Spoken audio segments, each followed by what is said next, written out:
Čau! Mani sauc Guntis. Un katru gadu septembri es gaidu vairāk nekā savu dzimšanas dienu, jo Apple nāk klajā ar saviem jaunākajiem veikumiem. Un šogad jaunumi ir tiešām iespaidīgi. Šodien manā priekšā ir iPhone 17, iPhone Air, jaudīgie Pro modeļi un pulksteņi.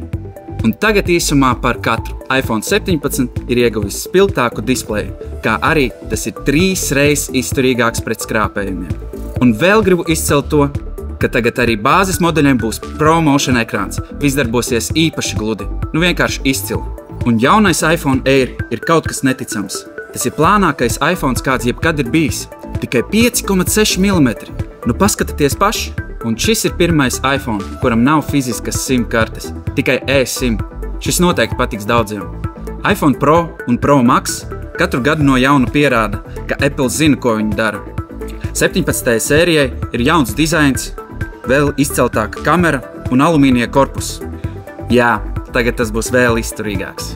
Un satura radītājiem šis būs īsts saldais ēdiens, jo ar jaunajiem kameras uzlabojumiem, bildes kvalitāte un video kāps krietni augstāk. Un tagad par pulksteņiem. Jaunais Apple Watch SE 3 ir ticis pie nopietniem uzlabojumiem.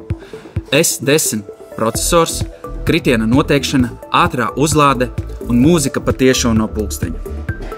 Ja meklē Apple pulksteni ar pamatu funkcijām un labu cenu, tad šīs būs tavs. Un šo es izvēlēšos sev. Apple Watch 11. sēriju. Tas tagad ir ar 5G savienojumu, un ar vienu uzlādi tas darbosies 24 stundas. Atpazīs paaugstinātu asinsspiedienu, rādīs miega kvalitāti, un tas būs izturīgāks kā jebkad. Neko pielikt, ne atņemt. Es ticu, ka arī tev jau trīc rokas, un tu šo visu vēlies pataustīt un izmēģināt pats. Droši nāc uz jebkuru veikalu. Tevi gaidām ne tikai mēs, bet arī jaunās Apple ierīces.